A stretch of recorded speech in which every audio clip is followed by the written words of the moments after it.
దయచేసి ఎన్నికలు పెట్టండి, ఈ పంచాయతీ ఎందుకు మాకు? ఇవాళ ఒకటే మేము చెప్పేది ఏంటంటే, ఇట్లాంటి వాటి మీద కాకుండా మేము ప్రశ్నించగానే కొన్ని క్షణాల్లోనే కేసులు వేస్తున్నారు కదా, దీంతో మేమేదో ఆగిపోతామని కాదు, హిట్లర్ ప్రభుత్వాన్ని, హిట్లర్ రేవంత్ గారి ప్రభుత్వాన్ని డెఫినెట్గా ప్రశ్నిస్తాం.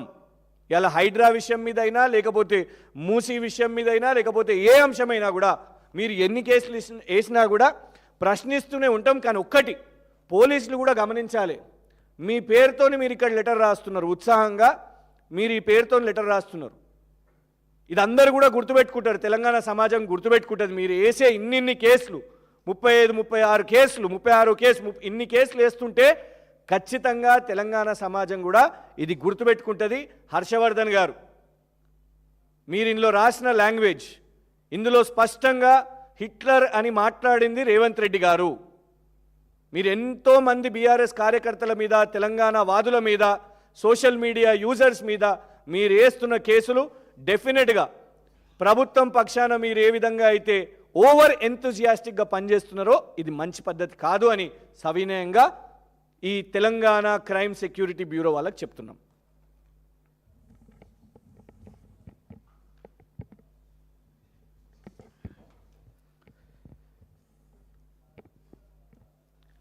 మీడియా మిత్రులందరికీ నమస్కారం.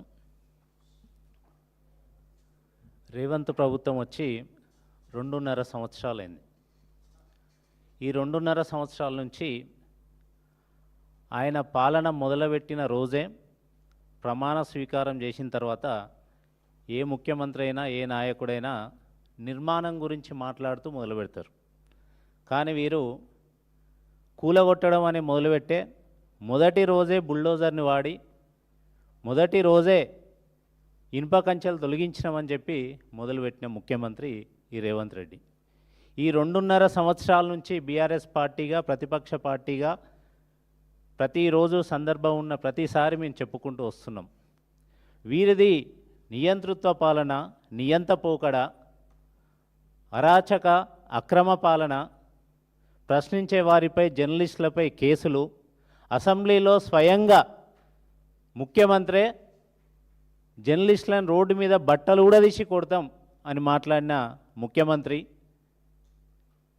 పెట్టుబడులు పెట్టే వాళ్ళ మీద కేసులు పెట్టి జైల్లో పడేయండి అని మాట్లాడిన ముఖ్యమంత్రి, సోషల్ మీడియాలో పోస్టులు పెడితే రీపోస్ట్ చేస్తే కేసులు పెట్టి జైలుకు పంపించే ముఖ్యమంత్రి, ఇట్లా రైతుల మీద పోలీసులని ఉసిగొల్పిన ముఖ్యమంత్రి, రైతుల మీద కేసులు పెట్టి జైలుకు పంపిన ముఖ్యమంత్రి, రైతులకు సంఖ్యలేసిన ముఖ్యమంత్రి, వీరిది పూర్తిగా హిట్లర్ పాలనలాగా ఉంది అని మేము 2.5 సంవత్సరాల నుంచి చెప్పుకుంటూ వస్తున్నాం.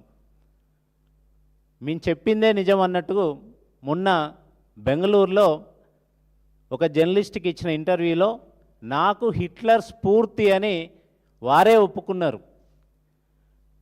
మేమేమంటున్నామంటే, మీకు హిట్లర్ స్ఫూర్తి కాదు, మీరే హిట్లర్. 1945 జర్మనీ బెర్లిన్ ప్యాలెస్లో చచ్చిపోయిన హిట్లర్ 1969 కొండారెడ్డిపల్లి గడిలో జన్మించి జూబ్లీహిల్స్ ప్యాలెస్లో ఉంటూ తెలంగాణని నియంత పాలన చేస్తున్న హిట్లర్ ఈరోజు రేవంత్ రెడ్డి. మీరు చేస్తున్న అరాచకాలు ఇంకా సిగ్గు లేకుండా ఒక ముఖ్యమంత్రి శాడిస్టిక్ ప్లెజర్తోని మొన్న ఇంటర్వ్యూలో ఏం చెప్తాడు, నా డిమాలిషన్స్ ఇరాన్ ఇరాక్తో మీరు కంపేర్ చేసుకోండి అంటాడు. ఏ ముఖ్యమంత్రి అన్నా సిగ్గున్న ముఖ్యమంత్రి ఇట్లా మాట్లాడతాడా? ఆయన పాలిస్తున్న రాష్ట్రంలో పేద ప్రజల ఇల్లులు కూలగొట్టి, వెలుగుమట్లలో ఇల్లులు కూలగొట్టి, వాటిని మేము ఇరాన్ యుద్ధంలో ఎట్లయితే ఇల్లులు కూలగొట్టిరో అమెరికా వాళ్ళు, అట్లనే ఇక్కడ వెలుగుమట్లలో రేవంత్ రెడ్డి పాలనలో రేవంత్ రెడ్డి బుల్డోజర్లు అట్లా కూలగొట్టిరని ఆ వీడియోలు మేము బయట పెడితే దాన్ని గొప్పగా ఆయన దేశమంతా తెలిసే విధంగా ఆయనే చెప్పుకుంటున్నాడు, ఇరాన్తో కంపేర్ చేసుకోండి నా కూల్చివేతలను అని. అంటే ఇంత సిగ్గు లేకుండా నేనే హిట్లర్ అని చెప్పుకుంటున్నావు కదా. ఆనాడు జర్మనీలో చచ్చిపోయిన హిట్లర్ ఈరోజు తెలంగాణలో పుట్టిండు, తెలంగాణని పాలిస్తున్నాడు, తెలంగాణ హిట్లర్ రేవంత్ రెడ్డి. నిజంగా సిగ్గుంటే నువ్వే మాట్లాడినావు. ఇగో గీ పోస్ట్ పెట్టినాం. ఏమన్నాం మేము? నువ్వు హిట్లర్ స్ఫూర్తి అన్నావు. అవును, నువ్వే హిట్లర్ స్ఫూర్తి, హిట్లర్ రేవంత్ రెడ్డి అని ఈ పోస్టులు పెట్టినాం. దీని మీద కేసులు పెట్టారు. ఇగో మళ్ళీ చెప్తున్నాం, నువ్వు హిట్లర్ రేవంత్ రెడ్డి, నువ్వు తెలంగాణ హిట్లర్వే రేవంత్ రెడ్డి అని మళ్ళీ చెప్తున్నాం. ఇగో చూపిస్తున్నాం ఈ పోస్టర్ని. ఎన్ని కేసులు పెట్టుకుంటావో పెట్టుకో, ఏం చేసుకుంటావో చేసుకో. ఇప్పటికైనా బుద్ధి తెచ్చుకో. ఆ రోజు 1945లో జర్మనీ బెర్లిన్లో ప్యాలెస్లో హిట్లర్ ఎట్లయితే ఆత్మహత్య చేసుకున్నాడో, నీకు జూబ్లీహిల్స్ ప్యాలెస్లో అదే గతి పట్టే అవకాశం ఉంది. ఇప్పటికైనా నీ తీరు మార్చుకోకపోతే అదే గతి పట్టిస్తారు. ఇది రాచరికం కాదు, రాజ్యాధికారం కాదు, నువ్వు రాజువు కాదు. ఇది ప్రజాస్వామ్యం అని గుర్తుపెట్టుకో. ఏ నియంతృత్వం కాదు. ఇక్కడ ప్రజలకు ఓటు హక్కు ఉంది. 5 సంవత్సరాలకు ఒకసారి ఓటేసి నీకు చెప్పు దెబ్బలతో కొట్టినట్టు ఓట్లతోని వాళ్ళు కొట్టి చూపిస్తారని ఈ సందర్భంగా హెచ్చరిస్తున్నాం. జై తెలంగాణ.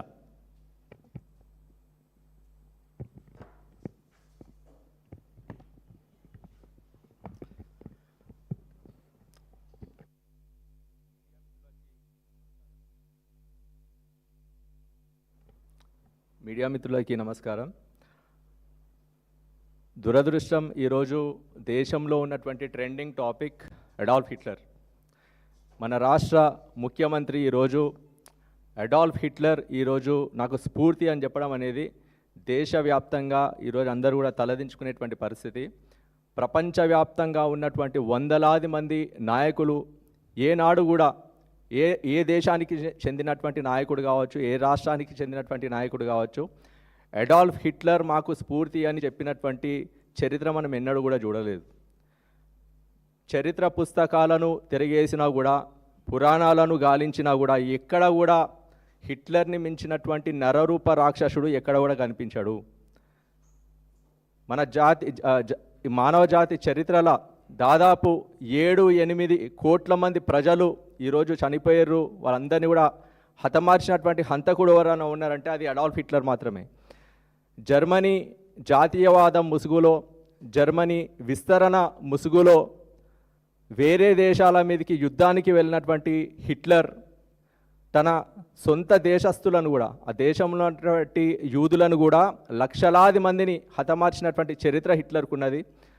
జర్మనీలో ఉన్నటువంటి లక్షలాది మంది వికలాంగులని పట్టుకొచ్చి గ్యాస్ ఛాంబర్లలో వాళ్ళందరినీ కూడా బంధించి 100/100 గ్యాస్ ఛాంబర్లలో కూడా బంధించి సైనైడ్ గ్యాస్ని విడుదల చేసి లక్షలాది మంది వికలాంగులను చంపిండు, 60 లక్షల మంది యూదులను చంపిండు. అట్లా జర్మనీ సొంత దేశంలో ఉన్నటువంటి కొన్ని వర్గాల ప్రజలందరినీ కూడా పట్టుకొచ్చి వాళ్ళని హతమార్చినటువంటి రాక్షసుడు, మానవజాతి చరిత్రలో చూడనటువంటి రాక్షసుడు అడాల్ఫ్ హిట్లర్. అట్లాంటి హిట్లర్ ఈరోజు మన రాష్ట్ర ముఖ్యమంత్రి రేవంత్ రెడ్డి గారికి స్ఫూర్తి అని ఆయన పబ్లిక్గా స్టేట్మెంట్ ఇస్తూ ఉన్నాడంటే మన తెలంగాణ ప్రజలు ఎంత ప్రమాదకరమైన పరిస్థితుల్లో ఉన్నారనేది ఈరోజు రాష్ట్ర ప్రజలందరూ కూడా చర్చించుకుంటున్నటువంటి పరిస్థితి చూస్తూ ఉన్నాం. ఈరోజు